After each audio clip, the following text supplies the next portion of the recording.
क्या प्रॉब्लम्स आ रही है, बच्चों के रिव्यूज लेते हैं। हम लोग तो बेटा डिफरेंट पार्ट्स ऑफ इंडिया में है, टीचर्स जितने भी हैं अलग अलग जगह से आप लोगों को टीच करते हैं। आप कहाँ हो मैम?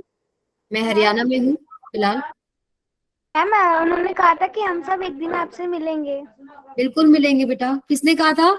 मैम ने कहा था कि जब हमारा हो जाएगा, सारे बच्चे अच्छे से पढ़ो, हम सब मिलेंगे एक दिन। बिल्कुल मिलेंगे, हमारी मीटिंग होगी जब नेक्स्ट, तब आपको बताएंगे, ठीक है? Okay ma'am. अब बाकी बातें आप बाद में करेंगे और हम अब अपनी क्लास शुरू करते हैं। क्लियर है? आपको इसके बाद कुछ भी पूछना है क्लास के बाद पूछ लेना, मैं 10-15 मिनट और रुक जाऊंगी। चलिए फिर शुरू करते हैं और अपना माइक ऑफ रखेंगे सभी बच्चे। So this is lecture number 4। आज जो हम पढ़ने वाले हैं बेटा, जो कंपटीशन में आपको प्रॉब्लम्स देखने को मिलने वाली है पोटेंशियल के ऊपर, potential in concentric shells problem, ये जितने भी 2-3 टाइप के क्वेश्चन आते हैं यहाँ से, वो हम लोग डील करेंगे आज, ठीक है? तो सबसे पहले क्विक रिवीजन कर लेते हैं। वैशाली आई थिंक क्लास में नहीं थी लास्ट टाइम, और बाकी बहुत सारे बच्चे मुझे नए लग रहे हैं। तो बेटा सबसे पहले हम लोगों ने डिस्कस किया था potential due to dipole, potential due to dipole, ठीक है? इसमें 3 केसेस हम लोगों ने डिस्कस किया था। पहला केस, अगर आपका पॉइंट जिसपे आप पोटेंशियल निकाल रहे हो वो एक डाइपोल के एक्सिस पे, मान लो ये आपके पास -q और +q से एक डाइपोल बना है, ये जो डिस्टेंस है ये मान लीजिए कितना है 2l, इसके सेंटर से कितना दूरी है उस पॉइंट का जहां आप पोटेंशियल निकाल रहे हो वो है x, ये x है, ठीक है? ये p पॉइंट है जहां पर आप पोटेंशियल निकाल रहे हो। ये क्या है? On the axis of dipole, correct? तो किसी को याद है इसका फॉर्मूला कितना आया था? KP/r²। P बाय में x स्क्वायर, ठीक है? यहाँ पर inversely proportional to x square है, और आपका इलेक्ट्रिक फील्ड जब आप निकालते हो इसी पॉइंट पर इन डाइपोल्स की वजह से, तो इनवर्सली प्रोपोर्शनल टू किसके था? x3। अब b हम पॉइंट पे आते हैं। b पॉइंट हम लोगों ने क्या डिस्कस किया था? On perpendicular bisector, 0 ma'am. Yes, on perpendicular bisector of dipole.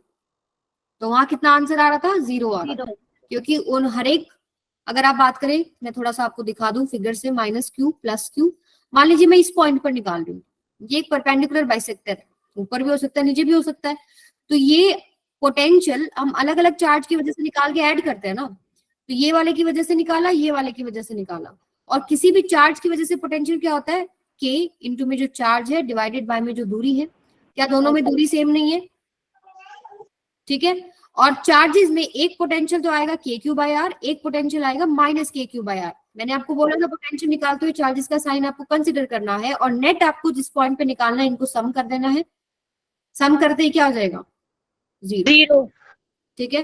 Third case हम लोगों ने डिस्कस किया था, on any point at angle theta from centre, ठीक है? क्या केस था? ये -q है, मान लो ये आपके पास +q है, और ये मान लीजिए कोई भी पॉइंट है थीटा एंगल पे। तो इसका फॉर्मूले में 2 कंपोनेंट्स होते हैं। देखिए ये जो ओरिजिनल p है इसको हम ब्रेक करते हैं, ये a पॉइंट मान लो, इसको हम 2 कंपोनेंट्स में ब्रेक करते हैं। एक कंपोनेंट तो एक्सिस के अलॉन्ग, एक कंपोनेंट की वजह से क्या होगा, ये a जो पॉइंट है उसके एक्सिस पे ही आ जाता है, और एक कंपोनेंट के लिए ये a पॉइंट परपेंडिकुलर हो जाता है। तो सिर्फ एक कंपोनेंट सर्वाइव करता है, जिसका वैल्यू क्या होता है? k p cos θ/r²। तो ये तो सारी कहानी थी डायपोल की। इसके बाद हम लोगों ने I think hollow, thin, charge, shell और सॉलिड वगैरह के डिस्कस किए थे क्वेश्चंस। मैम चार्ज पेयर करा था। हाँ, तो हम लोगों ने देखिए केसेस क्या क्या करे थे, होलो, थिन, चार्ज्ड और solid, conducting, non conducting, conducting sphere वाला एंड नॉन कंडक्टिंग स्फीयर वाला, यस मैम। ठीक है? प्लस एक हमने किया था solid conducting. Yes ma'am, solid. इन तीनों केसेस में आपका रिजल्ट क्या आता है? सेम आता है। ये सब हमने इकट्ठा कंबाइन पढ़ा था। आपको फॉर्मूले से याद नहीं हो तो फिगर से याद जरूर होगा क्या रिजल्ट्स आए थे। मान लीजिए ये आपके पास एक स्फीयर है, तो ये वाले जो केसेस हम लोगों ने डिस्कस किया, आउटसाइड हमने पोटेंशियल निकाला, सरफेस हमने निकाला, सरफेस में निकाला, और इसके इनसाइड भी निकाला था। मान लीजिए आपका जो आउटसाइड पॉइंट है ये P है, तो हम कैसे कर रहे थे, और इसके ऊपर चार्ज जो है वो Q है, जो Q यूनिफॉर्मली डिस्ट्रीब्यूटेड चार्ज है। तो आउटसाइड पॉइंट पे आपको याद हो कैसे निकालते थे हम लोग, ये जितना भी चार्ज है उसको समझ लो कि वो सेंटर पे है और उसका दूरी कितना है। तो आप इस तरीके से आप याद रखेंगे, क्योंकि ये चीज अब आप क्वेश्चन में डायरेक्ट अप्लाई करोगे। फॉर्मूला क्या है, KQ बाय में R। जो आंसर आया था मैंने तब भी बोला था, इट सीम्स कि सारा जो चार्ज है वो सेंटर पे रखा है और R दूरी पर है P पॉइंट से, तो KQ बाय R जो है रिजल्ट आया था। सरफेस पे कितना आया था, KQ बाय में कैपिटल R आया था, और इनसाइड कितना आया था, KQ बाय R ही आया था। ठीक है, इनसाइड क्या होता है, सेम, पोटेंशियल रिमेन सेम। तो जब तक आपके पास रेडियस कैपिटल R वाला नहीं आ जाता, यानी स्फीयर के रेडियस की हम बात करते हैं, तो पोटेंशियल कांस्टेंट है, देयर इज सम वैल्यू, और उसके बाद inversely proportional to small r है। तो ये आपके पास ग्राफ बना था पोटेंशियल और R के बीच में, याद आ गया? Yes ma'am. ये आपके पास आउटसाइड पॉइंट है और ये इनसाइड और सरफेस दोनों। ठीक है, इसके बाद एक केस और हम लोगों ने किया था, solid non conducting charged sphere. तो अब यहाँ पर चार्ज क्या हो जाता है, पूरे सरफेस पे और पूरे वॉल्यूम में होता है। तो ये केस हम लोग अलग से डिस्कस करते हैं। ये सब, ये वाले केसेस हम इकट्ठे क्यों डिस्कस करते हैं, क्योंकि इन तीनों केसेस में जो चार्ज है वो सरफेस पे रहता है, इनसाइड होता ही नहीं है, और इसमें क्या होता है, पूरे वॉल्यूम पे होता है। तो यहाँ पर आपको याद है रिजल्ट क्या निकाला था हम लोगों ने, मान लो ये आपके पास है, इस पूरे पे चार्ज होता है, पूरे वॉल्यूम में चार्ज होता है, इसके ऐसे दिखा सकते हो आप। तो किसी पॉइंट P जो सेंटर से कितना दूरी पर है, स्मॉल r, तो रिजल्ट आउटसाइड के लिए कितना आया था, सेम आया था जो इनसाइड के लिए आया था। क्या, कि जितना भी चार्ज है, मान लो Q चार्ज है, तो ये क्या हो जाएगा, KQ बाय में R। इट सीम्स कि वो सेंटर पे रखा है एंड KQ बाय R आ गया। सरफेस पे KQ बाय में कैपिटल R, एंड इनसाइड का थोड़ा सा केस आपको याद रखना पड़ेगा, अदरवाइज आपको इसमें कुछ भी रटने का जरूरत नहीं है। इनसाइड के केस में क्या आया था रिजल्ट, KQ बाय में 2R इंटू में 3 माइनस में स्मॉल r स्क्वायर बाय में कैपिटल R स्क्वायर, ये आपका रिजल्ट आया था। अच्छा, हम लोगों ने फिर एक कंपैरिजन किया था सरफेस और सेंटर का पोटेंशियल। तो इनसाइड वाला जो पोटेंशियल है, इसमें अगर मैं R का वैल्यू 0 कर दूं, इनसाइड कैसे निकाल रहे थे आप, कोई भी जो पॉइंट है, मान लो ये पॉइंट आपने इनसाइड दिया था, फिर ये R था, तो ये आपका एक जनरल एक्सप्रेशन आ रहा है। तो R का वैल्यू अगर मैं 0 कर दूं तो सेंटर पे आ जाएगा ना। तो V एट सेंटर कितना है, KQ बाय में R capital R, and KQ by R क्या है, सरफेस पे 3/2 VS। यानी यहाँ से इंपॉर्टेंट रिजल्ट निकल के आता है कि पोटेंशियल एट सेंटर 1.5 गुना ज्यादा है सरफेस पे जो पोटेंशियल है उससे। तो ये सारी चीजें हम लोगों ने लास्ट क्लास में डिस्कस किया था। Everything clear? Yes ma'am. आज की कहानी शुरू करते हैं, सेम चीज से शुरू करते हैं। पहले एक शेल लेते हैं। हम क्या डील करने वाले, कंसेंट्रिक शेल्स। कंसेंट्रिक मतलब एक ही सेंटर वाले जितने भी शेल्स हैं। तो सबसे पहले शेल वाला अगर हम बात करें, थोड़ा सा थिकनेस होता है इसका, यस मैम। जिसको हम दिखाते नहीं है, बहुत कम थिकनेस की वजह से हम इसको शो नहीं करते हैं और एक सिंगल लाइन से दिखाते हैं, ऐसे होता है थोड़ा सा। ठीक है, वही पॉइंट अगर ये मान लो P पॉइंट है, ये दूरी कितना है, R है, इस पे पूरे पे चार्ज Q यूनिफॉर्मली डिस्ट्रीब्यूटेड है जो कि इसके सरफेस पे होगा। तो आउटसाइड कितना पोटेंशियल है, KP by small r। Yes, KQ by R, KQ by small r। और सम इसको आप ध्यान कैसे रखेंगे अब आगे प्रॉब्लम्स के लिए, कि इट सीम्स कि सारा चार्ज सेंटर पे रखा है, और एक चार्ज अगर इस पॉइंट पर है और यहां हम निकाल रहे हैं, तो आपको दूरी चाहिए और चार्ज चाहिए। ठीक है, ऐसे ही लग रहा है ये भी। अब सरफेस पे था वही सेम चीज, KQ बाय में कैपिटल R, और आउटसाइड कितना था, सॉरी इनसाइड कितना था, 2KQ। जितना सरफेस पे रहेगा बेटा उतना ही इनसाइड रहेगा, KQ बाय R। ये इंपॉर्टेंट बात है, ये आप याद रखेंगे। ठीक है, अब इनको ही हम यूज करेंगे। देखो, समझने वाले टॉपिक से, कुछ भी रटने की चीज नहीं है इसके अंदर। आ जाओ अब इस पे। क्वेश्चन के थ्रू हम लोग ये सॉल्व करने की कोशिश करते हैं। पहला क्वेश्चन है, find potential on the surface of shell A and B The radius of shell A is RA and of shell B is RB. Charge on shell A is QA and shell B पे कितना है QB. तो shell ये है, centre ये हो गया. पहले का रेडियस मान लो RA, इसको मैं shell A मान लेती हूँ. दूसरे का मान लो RB, इसको मैं shell B मान लेती हूँ. पहले पे चार्ज है QA और दूसरे पे चार्ज कितना है QB. ठीक है. अब मुझे बताओ, पहला केस डिस्कस करते हैं. Potential on the surface of shell A, potential on the surface of shell A. A के ऊपर निकालते हैं सबसे पहले. देखिए, A के ऊपर हम लोग टोटल पोटेंशियल निकालेंगे. पहली बात तो A के ऊपर जो चार्ज है, इसकी वजह से इसके खुद के सरफेस पे भी तो पोटेंशियल होगा ना. होगा या नहीं होगा? जैसे हम लोगों ने यहाँ लिखा था कि आउटसाइड है KQ/R. अगर यही पॉइंट मैं सरफेस पे ले आती हूँ और इसके ऊपर चार्ज Q है, तो पोटेंशियल कितना हो जाता है KQ/R. Yes ma'am. ऐसे ही सेम चीज मैं बोल रही हूँ आपको कि यहाँ इसका खुद की वजह से भी तो एक पोटेंशियल होगा ना. कितना हो जाएगा? KQA में RA प्लस. अब मुझे बताओ, ये जो बाहर वाला आपको शेल दिख रहा है, तो ये सरफेस का कोई भी पॉइंट उठा लो, क्या उसके लिए एक इनसाइड पॉइंट नहीं है या नहीं? इसकी सरफेस के ऊपर कोई भी पॉइंट उठा लो, क्या वो एक इनसाइड पॉइंट नहीं है बाहर वाले स्फीयर के लिए, जैसे कि हम लोग यहाँ कर रहे थे? Yes ma'am. कि अगर आप यहाँ, अभी मुझे नहीं पता यहाँ कुछ भी है या नहीं. ठीक है, तो मैं क्या बोल रही थी, इनसाइड पे उतना ही है जितना सरफेस पे, कोई भी पॉइंट उठा लो. अब अगर मैं यहाँ स्फीयर बना दूं, तो उसके ऊपर भी तो होगा, इसकी वजह से उतना ही होगा जितना इसके सरफेस पे था. इनसाइड कितना हो जाएगा? KQ में R. तो यहाँ पर क्या है, आउटसाइड की वजह से इनसाइड में KQB में RB. Yes ma'am, R. आगे निकालना कैसे निकालना है कि वही पॉइंट एक बार उसके सरफेस की वजह से हम लोगों ने ले लिया और एक बार बाहर वाले के लिए वो एक इनसाइड पॉइंट हो गया. तो बाहर वाले का इनसाइड में कितना होता है, वही उसके ऊपर पोटेंशियल होगा. और पोटेंशियल हम कैसे निकालते हो? अलजेब्रिक सम करते हैं. ठीक है. अब बात करते हैं V at surface of shell B. अब बताओ, अब आपको निकालना है इसके ऊपर. इसके सरफेस पे कितना है? एक तो खुद की वजह से है, वो बता दो. KQB/RB. KQB/RB. प्लस, क्या आप वो इनसाइड पॉइंट के लिए आप किस पे निकाल रहे हो? इस पे निकाल लो. अब अंदर वाले स्फीयर की वजह से देखो, तो क्या अंदर वाले स्फीयर के लिए वो एक आउटसाइड पॉइंट नहीं हो गया क्या? Yes ma'am. Yes ma'am.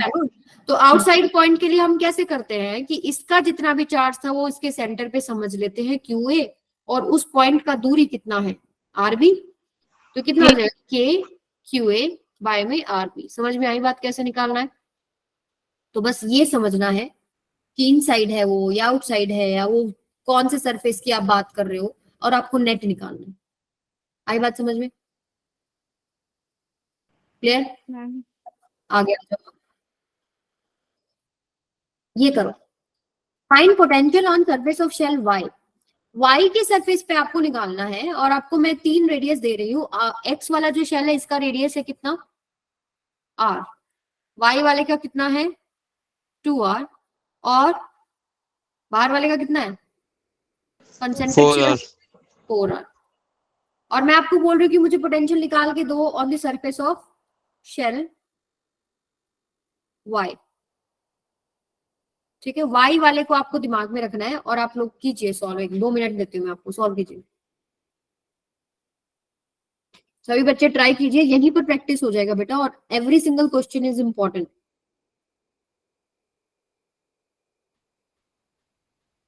Attendance short हो गया तो बेनिफिट नहीं मिलेगा अगर कोई प्लान किया गया तो.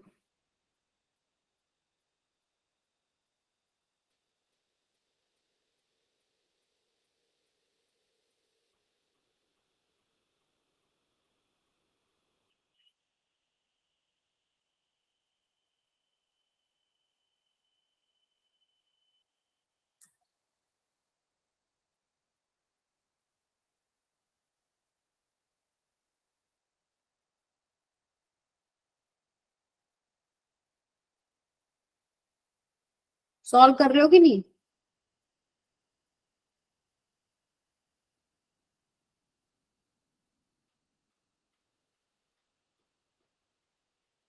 यस और नो तो बोलो।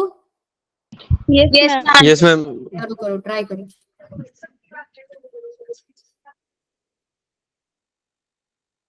फिर आप मैच करना, मैं कराऊंगी ना। मैम 3 टर्म्स आएंगी, देखो सीधी सी बात है। एक तो उसका खुद का, KQY by 2RY plus KQX by 2RY plus KQZ by 4Z.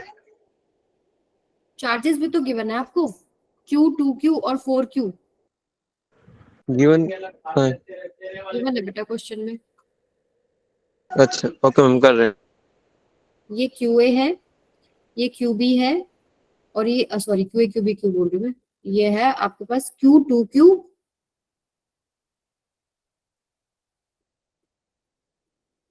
Ma'am मेरा आ रहा है 2KQ। एक मिनट आप मैच कीजिएगा बेटा, इसमें ऐसे सिमिलर सिमिलर टर्म्स लगती है ना, ऐसे मर्ज हो जाती है सारी चीजें। देखो सबसे पहले मैं निकाल रही हूँ पहला, उसके खुद के सरफेस की वजह से, बता दो कितना आया। K 2Q बाय में 2R। 2R। 2R। अब इनसाइड के लिए वो एक आउटसाइड पॉइंट है, यस मैम। ठीक है। इनसाइड एक्स वाले जो शेल है उसके लिए वो आउटसाइड पॉइंट है, तो एक्स का सेंटर पे मानो चार्ज K Q, और डिस्टेंस कितना है वाई शेल का 2R।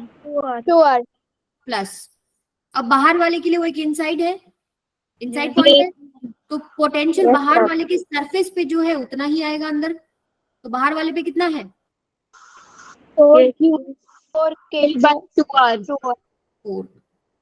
4। ठीक है, जितना बाहर है उतना ही अंदर रहेगा। तो अगर आप इसको सॉल्व करते हैं, 2 1 जा 2 2 जा 4 से 4 गया, ये हो जाएगा आपके पास twice of KQ by R plus KQ by में 2R। तो ये आपके पास सॉल्व होके आएगा 5 KQ बाय में 2R, यही आ रहा था। Yes ma'am. Yes, ma'am. ठीक है, चलो आपका प्रैक्टिस हो जाएगा। मुझे मैम। जेड पे और निकाल के बताओ। हाँ जी, मैम वो एक्स के लिए तो रेडियस आर है, कैपिटल आर। 2RQ। कहाँ पर ये, तो ये बेटा ये वाला जो टर्म है, ये आप लोगों ने कैसे निकाला है कि इस शेल के लिए आप बाहर देख रहे हो, ये मैं अंदर वाला शेल बना रही हूँ जिसका रेडियस तो आर है, ठीक है, आप ठीक कह रहे हो, इसके ऊपर चार्ज क्यू है, और जो जिस पॉइंट पर निकाल रहे हो वो जो डिस्टेंस है वो कितना है, वो कितना है 2R है। तो ऐसे अंदर वाले के लिए वो एक बाहर वाला पॉइंट हो गया, तो इसका चार्ज आप सेंटर पे समझते हैं और उस पॉइंट का दूरी देखते हैं, तो डिवाइडेड बाय में 2R आएगा ना। Okay ma'am. खुद का रेडियस की वजह से तो खुद के सरफेस पे आएगा बस। V सरफेस ऑफ Z,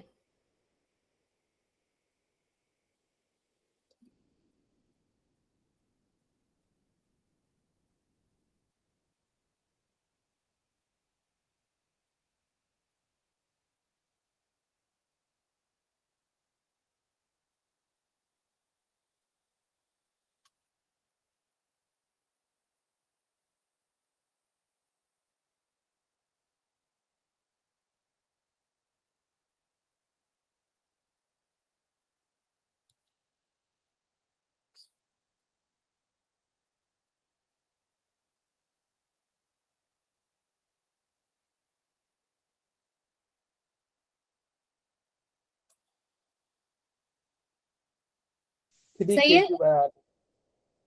ठीक है, ये कितना बन रहा है आपका, इसको काटो ही मत, आप डायरेक्ट ऐड कर सकते हो।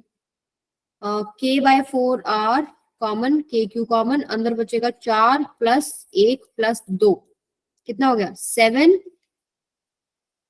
KQ बाय में 4R। क्लियर है, सही आ रहा है। Yes, ma'am. Yes ma'am. This is the answer. चलिए, तो इसका मतलब अब आपको निकालना आ गया है कि कैसे, अब मैं कितने भी 10 कंसेंट्रिक शेल भी दे दूं ना, आप निकाल सकते हो।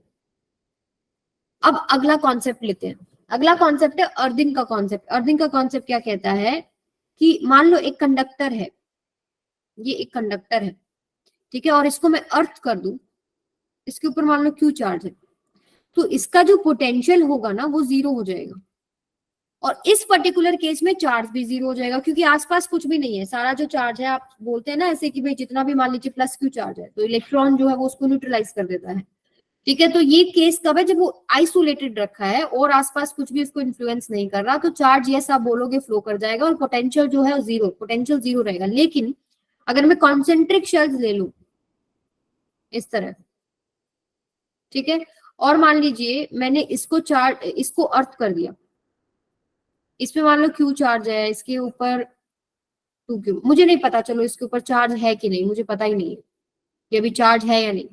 तो आप ये बताएंगे कि जो चीज आपको पता है ना, वो सिर्फ एक चीज है कि इसका पोटेंशियल जीरो होगा। पोटेंशियल जो है वो आपका क्या होगा, जीरो होगा।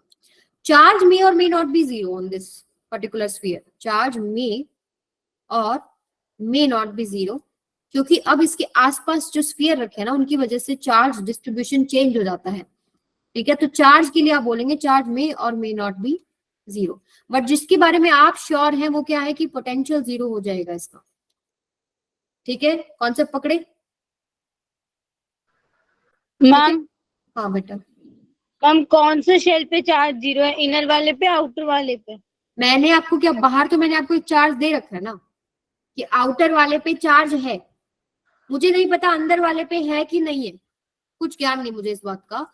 मैंने बस आपको एक चीज दी कि मैंने इसको अर्थ कर दिया, तो एक बात दिमाग में चमकनी जो चाहिए वो ये कि इसका पोटेंशियल जीरो है। इस पे चार्ज हो सकता है आ जाए, हो सकता है ना आए, हो सकता है जीरो चार्ज भी हो और हो सकता है ना भी हो, क्योंकि अब ये जो क्या होता है, इनके ऊपर चार्ज डिस्ट्रीब्यूशन होता है। मान लो एक अंदर मैं रख दूं, यहाँ पर क्यू चार्ज रख दिया मैंने इसके ऊपर, तो ए वाली जो स्फीयर है इसके ऊपर चार्ज आएगा, वो मैं लास्ट में आपको दिखाऊंगी कि कैसे चार्जेस आते हैं। ठीक है, लेकिन आप जिस चीज के बारे में श्योर है वो एक चीज है कि इसका पोटेंशियल जीरो होगा। ठीक है मैम, ए का पोटेंशियल जीरो है। हाँ जी, जिसको अर्थ किया है उसका पोटेंशियल जीरो होगा। ठीक है, इसकी सरफेस पे अब कोई पोटेंशियल नहीं है। अब आगे चलते हैं। ए के अंदर स्पेयर क्या था? क्या बेटा? ये ए के अंदर स्पेयर क्या था? ये एक तीन और बोला ना। कंसेंट्रिक स्फीयर दिखा दिए ना मैंने आपको, 3 कंसेंट्रिक स्फीयर दिखा दिए। एक पे चार्ज मान लीजिए क्यू है और एक पे चार्ज मुझे नहीं पता, जिसको मैंने अर्थ किया उस पे मुझे पता ही नहीं है कि चार्ज है या नहीं है, और लास्ट वाले पे मैंने 2Q दे दिया। इस फिगर को देख के आप एक चीज समझ सकते हैं कि जिसको मैंने अर्थ किया उसका पोटेंशियल जीरो होगा, उसके ऊपर चार्ज होगा या नहीं होगा वो बाद में देखेंगे हम लोग। ठीक है, यस मैम, समझ अब इस पे क्वेश्चन पे आ जाओ, ये हम निकालेंगे। अब देखना इस पे चार्ज होगा कितना होगा। Find charge on shell y after earthing shell y। Charge on shell x आपको दे रखा है कितना, q, and on shell z कितना है, 2Q। Radius of x is equal to r है, रेडियस ऑफ x कितना है, ये r है, ये 2r है, और बाहर वाला कितना है, 4R। तो मुझे एक चीज बताओ, क्या आप पोटेंशियल नहीं निकाल सकते y के सरफेस पे? मैम निकाल सकते हैं। निकाल सकते हो ना। मान लो कि आपको नहीं पता उस पे चार्ज कितना है नहीं है, क्यू मान लो, स्मॉल क्यू चार्ज मान लो। अब इसको लेके करो, अब इसको लेके बताओ पोटेंशियल। एक तो इसके खुद के चार्ज जो इसमें मैंने चार्ज मान लिया, इसकी वजह से हो जाएगा के क्यू बाय में रेडियस कितना है इसका, 2R, प्लस बाहर वाले के लिए वो एक इनसाइड पॉइंट हो गया, तो बाहर जितना पोटेंशियल उसके सरफेस पे होएगा के इंटू में 2Q बाय में 4R, वही उसका इनसाइड पे होगा, प्लस अब अंदर वाले की मैं अगर बात करूं तो उसके लिए वो पॉइंट एक आउटसाइड पॉइंट है, तो ये हो जाएगा के क्यू बाय में 2R। करेक्ट, R नहीं 2R। जब आप आउटसाइड की बात करें ना, चार्ज तो इसका आएगा जो इसके ऊपर है, वो जिसको सेंटर पे मान लेते हो, और रेडियस जो अब क्या हो गया, इस पॉइंट से पास हो रहा है वो शेल, तो ये जो डिस्टेंस है वो उस बाहर वाले का रेडियस लेते हैं ना हम लोग। Okay ma'am. तो प्रैक्टिस के साथ ये चीज आपको समझ में आ जाएगी। अब मुझे बताओ आंसर कितना आ रहा है, आंसर किस चीज का आंसर? अब आपको क्या निकालना है, find charge on shell y। मुझे क्यों निकालना है, ये आपका क्वेश्चन है कि क्यों निकालना है। तो प्रॉपर्टी यूज करूंगी, आपको दिख रहा है ना बीच वाला आपने अर्थ कर रखा है, इसका मतलब इसका जो पोटेंशियल है वो जीरो होगा, यानी इस पूरे को आप जीरो पुट करेंगे। अब निकाल लिया, पहले कितना बनेगा, अब जीरो कर दो, तो कितना आएगा आपके पास, ये के कॉमन ले लो, चलो 2R भी कॉमन ले लो, अंदर बचेगा Q प्लस में ये हो जाएगा 2 1 जा 2 2 जा, तो हो जाएगा प्लस Q, ये कितना हो जाएगा plus Q, this is equal to zero. ठीक है, अब मुझे स्मॉल चार्ज का वैल्यू निकाल के बताओ कितना आएगा। -2q, बिल्कुल करेक्ट। ये तो 0 हो नहीं सकता भाई, कांस्टेंट है, k भी कांस्टेंट है, रेडियस भी कांस्टेंट है, यानी कि q प्लस में 2q इज इक्वल टू 0, यानी कि -3q। चार्ज कितना है -2q। ठीक है, और होना भी चाहिए था -2q। अब देखो कॉन्सेप्ट क्या है, आपको पता है कि पोटेंशियल हम हमेशा चार्ज का विद साइन रखते हैं। चलो जो भी हमारे पास q की वजह से इसके ऊपर आया, कुछ वैल्यू आई, एक 2q की वजह से कुछ रखा हमने, उसका वैल्यू आएगा, तो थर्ड चार्ज तो डेफिनेटली नेगेटिव आएगा ही आएगा, क्योंकि अलजेब्रिक सम करोगे तो कुछ प्लस और कुछ माइनस होंगे तभी तो 0 होगा। यस और नो? Yes right, ma'am. तो ये कॉन्सेप्ट है, इसे आप चेक कर सकते हो आपका आंसर करेक्ट है कि नहीं। डेफिनेटली दो चार्जेस पॉजिटिव थे तो थर्ड चार्ज नेगेटिव आना ही आना था। ठीक है, वो उसको बैलेंस करेगा। इस इन पॉजिटिव चार्जेस की वजह से लेट्स से कुछ भी पोटेंशियल x आया, अब ये नेगेटिव चार्ज रखते ही आपके पास -x आएगा, तभी तो पोटेंशियल 0 बनेगा। पोटेंशियल आप 0 ले रहे हो ना, तभी तो बनेगा, एक प्लस और एक माइनस होना चाहिए। आगे चलते हैं, अर्थिंग का कॉन्सेप्ट क्लियर है सबको? मैम अगर 3 चार्जेस होते तो q की वैल्यू -3q आती ना। 3 चार्जेस होते तो देखो चार्ज की वैल्यू क्या है उस पर डिपेंड करता है। जैसे यहाँ q 2q लिया है ना आपने, हो सकता है यहाँ 4q होता, 5q होता, तो आंसर उसके हिसाब से आएगा बेटा। Okay ma'am. ठीक है, आई एम नॉट सेइंग कि वो एग्जैक्टली इक्वल आएगा, बस मैंने सिर्फ साइन की बात करी कि नेगेटिव आएगा। आगे चलते हैं, अब एक और कॉन्सेप्ट है। कॉन्सेप्ट क्या है कि अगर मैंने दो कंडक्टर्स को जोड़ दिया, जैसे आपका एक शेल अंदर वाला है, एक शेल बाहर वाला, दोनों कंडक्टर है, ठीक है, और अगर मैं उनको जोड़ दूं किसी वायर से, तो क्या होगा, मान लीजिए इसके ऊपर कुछ चार्ज होगा और इसके ऊपर कुछ चार्ज होगा, तो चार्ज फ्लो करेगा। ठीक है, if you will connect two conductors, तो सीधी सी बात है, एक चीज जो दिमाग में आएगी कि charge will flow, charge flow करेगा, charge will flow. In general मुझे पता है कि पॉजिटिव चार्ज एक हायर पोटेंशियल से लोअर पोटेंशियल पे जाता है, नेगेटिव चार्ज एक लोअर पोटेंशियल से हायर पोटेंशियल पे जाता है। तो वो चीज मैं ज्यादा डीप में यहाँ नहीं देखूंगी, मैं समझ लेती हूँ क्या कि यहाँ पर देखो क्वेश्चन में क्या गिवन है, शेल ए के ऊपर 2q चार्ज है और शेल बी पे 7q चार्ज है, और लेट्स से हमने इस वायर को कनेक्ट कर दिया, तो चार्ज फ्लो होगा। चार्ज कब तक फ्लो होगा? जब तक इन दोनों का पोटेंशियल, दोनों स्फीयर्स का पोटेंशियल सेम नहीं हो जाएगा। Charge will flow till potential on A is equal to potential on बेटा अपना माइक ऑफ रखिए। ठीक है, तो potential on A equals to potential of B, यानी V किस आपके पास A, पोटेंशियल ऑन A जितना भी आएगा वो पोटेंशियल ऑन B आएगा। अब क्वेश्चन क्या पूछा है, find the final charge on shell B। Shell B के ऊपर फाइनल चार्ज कितना होगा? कुछ चार्ज तो फ्लो करेगा, मान लीजिए Q चार्ज फ्लो करेगा, इसमें से Q निकल गया और इसमें प्लस Q आ गया। लेट्स से इसमें से कुछ Q निकल गया और उसमें प्लस Q चला गया, वो साइन अपने आप एडजस्ट हो जाता है। तो दोनों तरफ पोटेंशियल सेम है, जब चार्ज फ्लो करेगा वो तब तक फ्लो करेगा। ये Q जो चार्ज है वो इतना चार्ज फ्लो कर गया है कि अब दोनों का पोटेंशियल सेम है, तो मुझे A पे पोटेंशियल और B पे पोटेंशियल बताओ अब इन चार्जेस की वजह से कितना होगा। पहला A पे बताओ कितना होगा।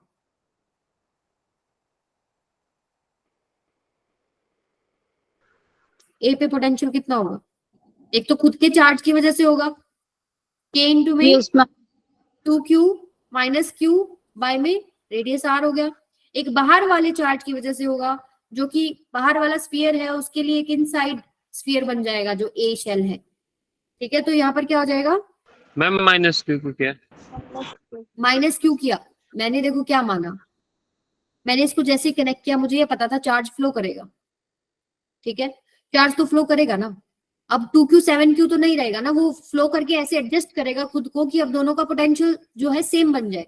जैसे A पर पोटेंशियल आप निकाल लो, देखो A पे पोटेंशियल पहला K 2q minus Q by R, दूसरा आएगा इस वाले की वजह से, इसकी वजह से आएगा K इंटू में 7q प्लस Q बाय में नीचे क्या आएगा, इसकी रेडियस इसका खुद का, क्योंकि इसके सरफेस पे जितना उतना ही इनसाइड होएगा इसकी वजह से, तो ये हो जाएगा आपके पास 2R। अब ये आ गया आपके पास क्या, आपके पास पोटेंशियल आ गया A के ऊपर। जैसे ही चार्ज फ्लो किया पोटेंशियल बदलेंगे ना, और वो फ्लो तब तक करेगा जब दोनों का पोटेंशियल सेम नहीं हो जाए। तो मैं इसको इक्वेट कर देती हूँ VB के पोटेंशियल से। भाई मैंने Q इतना मान लिया, वो X है, स्मॉल x मान लो, Y मान लो, वेरिएबल है जिसका वैल्यू मुझे निकालना है कि कितना एक्चुअली में गया है इधर उधर। तो यहाँ पर आपके पास क्या हो जाएगा, बी के ऊपर पोटेंशियल, एक तो उसकी खुद की वजह से k इंटू में 7q प्लस q बाय में 2r, एक यस मैम। अंदर वाले के लिए वो बाहर वाला पॉइंट है, तो आप लिख सकते हो k इंटू में 2q माइनस q बाय में 2r। ठीक है, क्या हो गया, ये पॉइंट जो है अब इन साइड की वजह से निकाल रही हूँ, तो ये वाला आप मान सकते हो सेंटर पे सारा 2q माइनस q, और ये जो डिस्टेंस आपको ये देखना है, तो k into 2q minus q by में कितना हो जाएगा, 2r। तो अब ये दोनों पोटेंशियल सेम हो जाएंगे, तो कंपेयर करके बताओ मुझे कि q का वैल्यू कितना आएगा। मैम Q की वैल्यू आ रही है 2q/3, नहीं, 2 कैपिटल Q/3। Capital Q/2। देखो ये तो कट ही गया बेटा, ठीक है, मैम k तो से k कट रहा है, 2r से यहाँ 2 नहीं कट रहा, r कट रहा है बस r। ठीक है, तो ये आपके पास आएगा 2q minus q, this is equal to 2q minus q by 2। अब बताना जरा कितना आ रहा आंसर।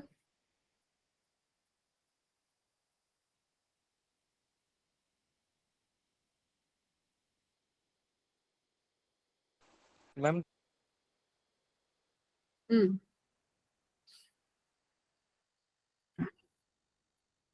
2q ये Q आएगा equal to 2 ma'am 2 q minus 2q, this is equal to 2q। 2q वाला ma'am is equal ma'am to Q। 2Q 2Q। तो ये आपके पास आंसर आ रहा है 2 कैपिटल Q। हाँ यस मैम। तो अब मुझे बताना जरा इसके ऊपर फाइनल चार्ज कितना बच गया, 2q माइनस 2q कितना हो गया, 0। 0। इसका मतलब सारा का सारा फ्लो कर गया। ठीक है, और यहाँ पर कितना हो जाएगा 9Q। Final, 9q। मैम ठीक है, हाँ जी बेटा। मैम हमें ये कैसे पता चला कि A से वो B में जा रहा है? आप उल्टा ले लो, कोई दिक्कत नहीं है, आप उसमें कर लो तो भी आंसर सेम आएगा। आप इधर करोगे ना, अगर 7q माइनस q, तो आपके पास नेगेटिव में आंसर आ जाएगा, q का जो है -2q आ जाएगा। ठीक है, वो माइनस माइनस प्लस हो जाएगा, वो एक वेरिएबल है, वो अपने आप को एडजस्ट कर लेगा बेटा। Okay ma'am. ठीक है, मैम तो उससे कोई दिक्कत नहीं है, बस हमको ये कॉन्सेप्ट पकड़ना था यहाँ पर कि जैसे ही आप वायर को कनेक्ट करेंगे क्या होगा, चार्ज फ्लो करेगा, तब तक फ्लो करेगा जब तक कि दोनों का पोटेंशियल नहीं सेम हो जाता। तो मैंने क्या किया, एक चार्ज में से q माइनस किया तो दूसरे में q ऐड कर दिया, भाई इतना चार्ज जब इसमें से उसमें चला जाएगा तो क्या हो जाएगा, पोटेंशियल सेम हो जाएगा। तो पोटेंशियल को सेम कर दिया और जो चार्ज गया निकाल लिया। हाँ जी बेटा। 2q प्लस q और 7q माइनस q। हाँ कर सकते हो, कर लो, ऐसे कर लो, कोई दिक्कत नहीं है, सेम आंसर आएगा। करके देखना फिर बताना नहीं आए तो, आ जाएगा वैसे। देखो इसका एक शॉर्ट ट्रिक बताती हूँ आपको, इस तरह के क्वेश्चंस को कैसे करते हैं। मान लो ये आपके पास अंदर वाला था जिसपे 2q चार्ज था, और ये बाहर वाला था जिसपे 7q चार्ज था, और जैसे आप इसको कनेक्ट करेंगे ना तो एक सिंगल शेल की तरह बिहेव करेगा। कैसे, एक सिंगल शेल समझ सकते हो आप इसको ऐसे, और एक शेल के ऊपर चार्ज टोटल कहाँ जाता है, बाहर जाता है, सरफेस पे जाता है, तो ये सारा का सारा बाहर फ्लो कर जाएगा। कितना हो जाएगा, 7q प्लस में 2q, 9Q। वो अंदर कितना हो जाएगा, 0। प्रॉपर्टी है कंडक्टर का कि उसके आउटर सरफेस पे रहेगा सारा का सारा चार्ज, जैसे ही कनेक्ट किए तो दोनों जो सरफेस कनेक्ट होने की वजह से क्या हो जाएगा, बाहर वाले सरफेस पे चार्ज चला जाएगा। क्लियर है। Yes ma'am. चलो एक एक इंटरेस्टिंग टॉपिक करते हैं अभी, charge distribution on inner and outer surface. देखो चार्ज डिस्ट्रीब्यूशन कैसे होता है पहले तो ये समझ लो। मान लो आपके पास एक शेल है, एक यूनिफॉर्मली चार्ज्ड शेल है जिसके ऊपर क्यू चार्ज है लेट्स से, तो आपको याद हो ये प्लस प्लस प्लस इस पे ऐसे यूनिफॉर्मली डिस्ट्रीब्यूटेड है, आपको याद है इसमें अंदर इलेक्ट्रिक फील्ड कितना आ रहा था, आपने ऐसे किया था ना, Gauss law E dot D, एक गॉसियन सरफेस कंसीडर करते हैं हम लोग, this is equal to Q enclosed by में 0। Epsilon not. मैम 0। यस, तो अगर आप अंदर यहाँ सरफेस को ही मानते हैं तो चार्ज एनक्लोज क्या हो जाता है, 0 हो जाता है। ठीक है, तो इलेक्ट्रिक फील्ड क्या हो जाता है, 0 हो जाता है। बाहर मानते हैं तो उसकी वजह से क्या आ जाता है, के क्यू बाय में आर स्क्वायर आ जाता है। मान लो बाहर मैंने गॉसियन सरफेस माना, ठीक है, उसकी वजह से कितना आ जाएगा, के क्यू बाय में कितना दूरी पर माना है वो आर आर स्क्वायर। ये फाइनल रिजल्ट बता रही हूँ मैं, के क्यू बाय में आर स्क्वायर आ जाता है। ठीक है, हमारे लिए इंटरेस्ट का है ये अभी क्या टॉपिक की भाई इनसाइड वाली बात जो हम कर रहे हैं। तो जब हम शेल की बात कर रहे हैं, ये हो गया आपके पास क्या, ये, ठीक है, और ये हो गया आपके पास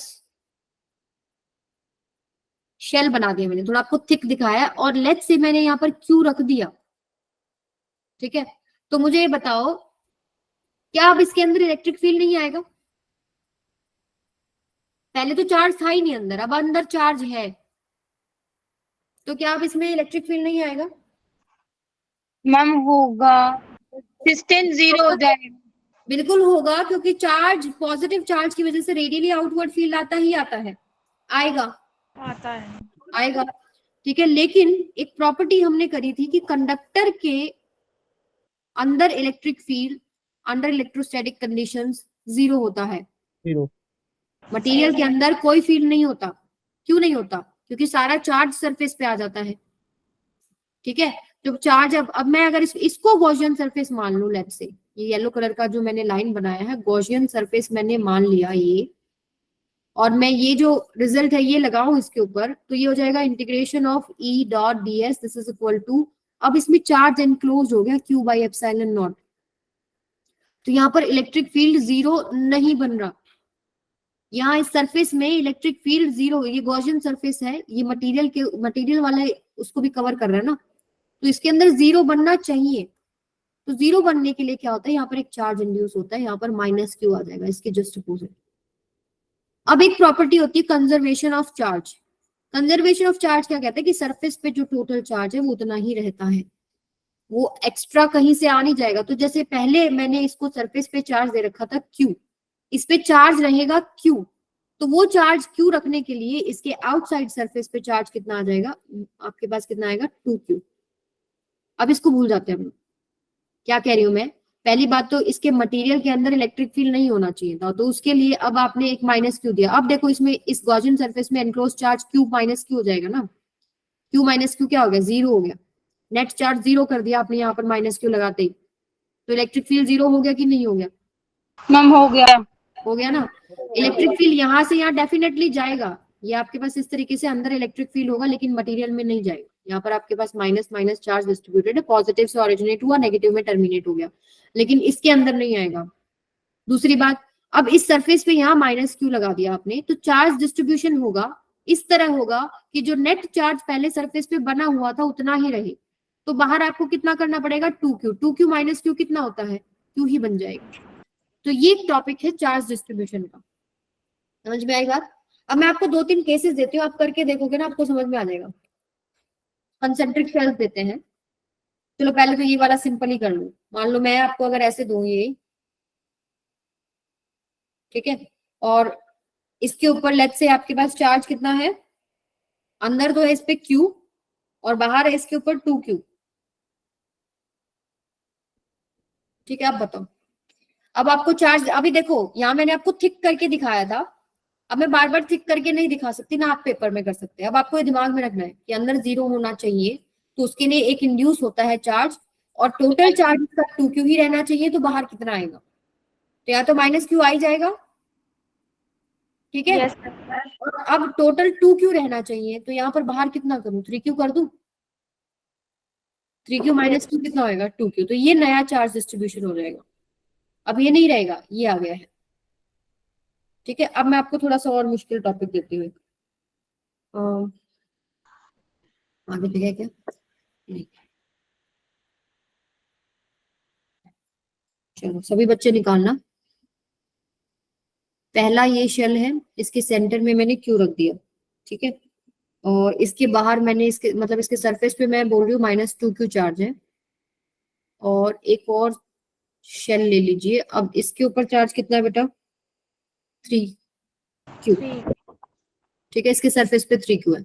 अब आपको बताना है कि इसकी इनसाइड कितना होगा, आउटसाइड कितना होगा, इधर कितना होगा, इधर कितना होगा, बताओ जरा। मैं इनको वेरिएबल्स दे दूं, x, y, z, W। बताओ x कितना होगा, y कितना होगा। y के सरफेस हाँ जी, मैम x तो y माइनस के क्यू सरफेस होगा। x तो ठीक है माइनस क्यू होगा, मैम x आप बोल रहे हो माइनस क्यू, चलो मैं लिख देती हूँ, x हो गया माइनस क्यू, y कितना होगा।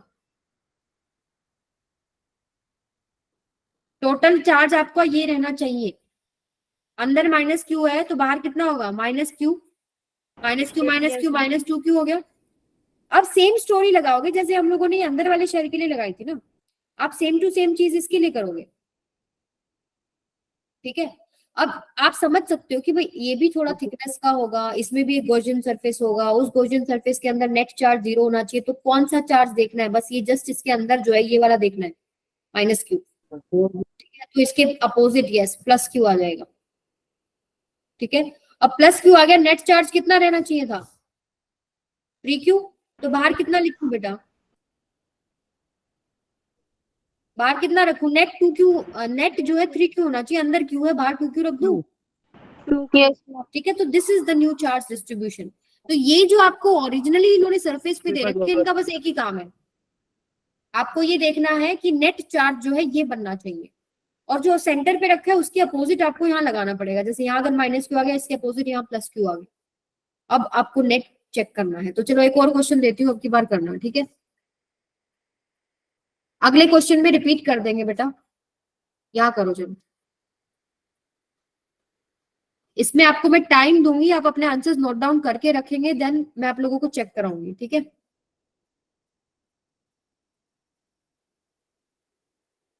ये पहला शेल है जिसके अंदर क्यू है,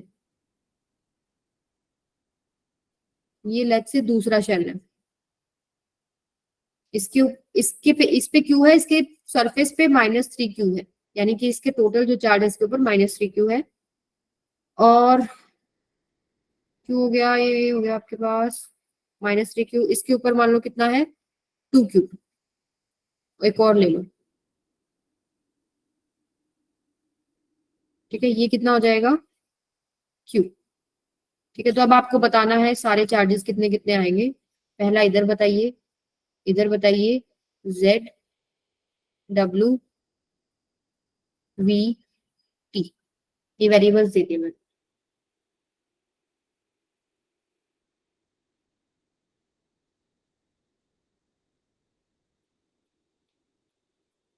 सभी बच्चे सॉल्व कीजिए।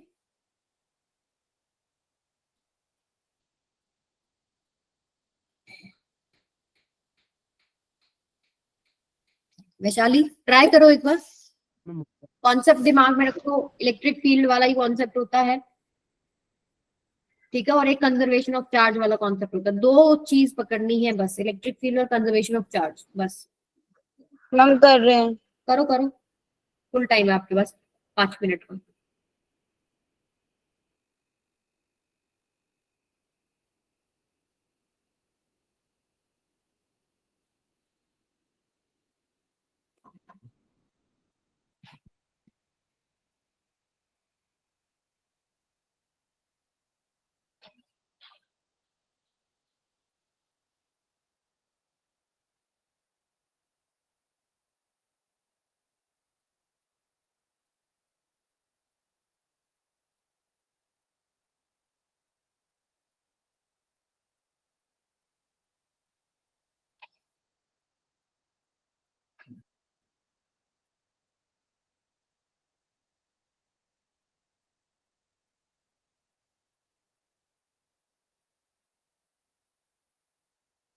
चलो एक्स तो आ गया होगा ना।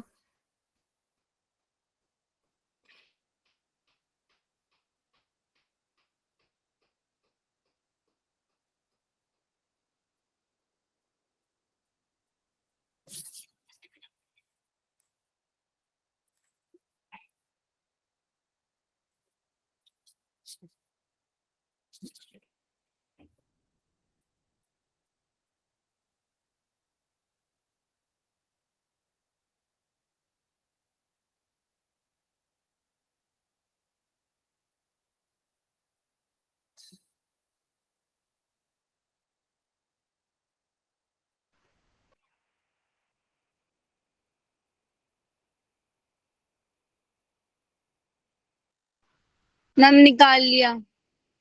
चलो अब मैच करना, मैं आंसर्स लिख रही हूँ।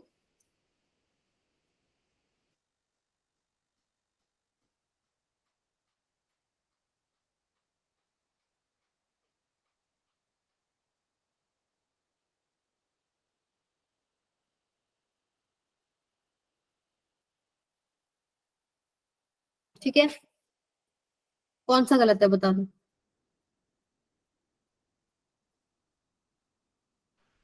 मैम XYZ तो सही है, उसके बाद गलत है। अच्छा देखो, सबसे पहली बात तो इसके अपोजिट चार्ज इंड्यूस हो जाएगा, ठीक है, तभी नेट एनक्लोज चार्ज 0 बनता है। ठीक है, उसके बाद यहाँ -3Q नेट था, तो -Q अगर कर दिया तो -2Q तो डेफिनेटली आएगा। सेम कॉन्सेप्ट भाई, इसके अंदर अब एनक्लोज चार्ज 0 होना चाहिए, यहाँ -2Q है तो यहाँ +2Q हो जाएगा। ठीक है, अब +2Q आ गया, नेट चार्ज तो 2Q ही होना चाहिए ना बेटा, और वो ऑलरेडी 2Q है, तो क्या प्लस करोगे, 0 ही तो प्लस करोगे ना। Yes ma'am, 0। 0 आएगा। Yes net ma'am. चार्ज का कॉन्सेप्ट दिमाग में रखना है, तो 0 आएगा। अब यहाँ 0 है तो यहाँ क्या इंड्यूस होगा, कुछ नहीं होगा, 0 ही आ जाएगा। अब नेट चार्ज यहाँ देखो, हम चार्ज एनक्लोज देखते थे, जैसे -2Q था तो +2Q लगाया, अब नेट चार्ज एनक्लोज 0 ही है, तो आपको यहाँ इंड्यूस करने का जरूरत ही नहीं है, 0 ही आ गया। अब क्या होता था कि नेट चार्ज इस पे Q रहना चाहिए, यानी कि जितना यहाँ है 0 प्लस में Q, यानी कि Q ही आ जाएगा। ठीक है, आई बात समझ में। Z और T रॉन्ग हो गया, Z नहीं रॉन्ग होना चाहिए था, T तो चलो 0 वाला कॉन्सेप्ट नहीं आया होगा दिमाग में। एक गलत होते ही सारे ही गलत हो जाते हैं ना फिर, कोई बात नहीं। तो यहां तक सबको समझ में आया, टॉपिक इंटरेस्टिंग थे ना। Yes ma'am. ना मैम। क्वेश्चन दिया था, यस मैम, इंटरेस्टिंग था बट थोड़ा हो नहीं पाया। जब तक आप इसको अपने हाथों से नहीं लास्ट निकालोगे। वाला नहीं आ रहा बस समझ में। ये वाला नहीं आया, देखो इसमें क्या था, पहली बात तो Q का -Q आ गया, अजय बोल रहे हो ना। Yes ma'am. हाँ, Q का -Q आ गया बेटा, ये समझ में आ गया, ये आया समझ में। ये टॉपिक समझ में नहीं आया। टॉपिक ही नहीं समझ में आया, देखो टॉपिक मैं बताती हूँ, दोबारा सुनो। चलो मैं टॉपिक आपको अलग से बताऊंगी, जिसको भी टॉपिक ही समझ में नहीं आया एक बार रुक जाना, तब तक मैं एक बार ये क्वेश्चन करा देती हूँ, क्योंकि लास्ट टाइम मैंने होमवर्क में दिया था आप लोगों को। ये बोल रहा है if point charge +Q is taken from A to C and then from C to B of a circle drawn with another point charge +Q at the center। एक सर्कल है, ठीक है, इसकी सेंटर पे +Q चार्ज है, और A point से आप एक +Q चार्ज को उठा के लेके जाते हैं C पॉइंट पे। ये फिगर है, आपको दे नहीं रखा क्वेश्चन में, मैं दिखा रही हूँ। A से C जाएंगे, फिर C से आप लेके जाते हैं इसको कहाँ, B, ये पॉइंट पे। ये फिगर है इस क्वेश्चन का, ठीक है। तो इन्होंने पूछा क्या है कि work done in moving a charge from A to C and work done in moving a charge from C to B, यानी work done A to C and C to B में रिलेशनशिप क्या है, ये सवाल है। तो पहले मुझे बताओ, work done in moving a charge from A to C, क्या जिस चार्ज को मूव कर रहे हो इनटू में पोटेंशियल डिफरेंस बिटवीन दोस पॉइंट्स नहीं होता, VC माइनस में VA। Yes ma'am. ऐसे ही वर्क डन C से B अगर आप कर रहे हो तो Q इनटू में VB माइनस में VC। ठीक है, ये तो कहानी हो गई वर्क डन की। अब अगर आपको कंपेयर करना है ना इनको, तो आपको एक रिलेशनशिप चाहिए पोटेंशियल का। तो क्या बोला हुआ इन्होंने, if point charge Q is taken first from A to C and from C to B। तो पहली बात तो ये है कि अगर आप इस चार्ज को, मान लो ये जो चार्ज है, चाहे यहाँ ले लो, यहाँ ले लो, यहाँ ले लो, यहाँ ले लो, यहाँ यहाँ कहीं ले लो, वो इस चार्ज से सेम दूरी पर है कि नहीं, राइट। तो आप अगर यहाँ इसकी वजह से हर जगह पर पोटेंशियल सेम होगा कि नहीं, यस मैम। यानी आप बोल सकते हो कि पोटेंशियल जो A पे है वही पोटेंशियल ऑन B पे रहेगा। तो अगर आप अगर यहाँ पर एक कॉन्सेप्ट और भी निकलता है, अगर सेम पोटेंशियल है और आप एक चार्ज को मूव करा रहे हो, तो वर्क डन कितना होता है, 0। 0 हो जाएगा, चाहे आप इसको इधर से इधर ले आओ, चाहे इधर से इधर ले आओ, ये भी एक न्यूमेरिकल में यूज हो सकता है कॉन्सेप्ट। अब यहाँ हमारे पास कहानी थी VA is equal to VB हो गया, मेरे को सी से रिलेट करना था, तो मैं क्या करती हूँ, VC minus VA is equal to VC minus में VB, दोनों तरफ मैंने सब्ट्रैक्ट कर लिया VC से, सेम, कोई फर्क नहीं पड़ेगा। इसको क्या लिख सकती हूँ हम, इसको आप लिख सकते हो minus Q of VC minus में VB।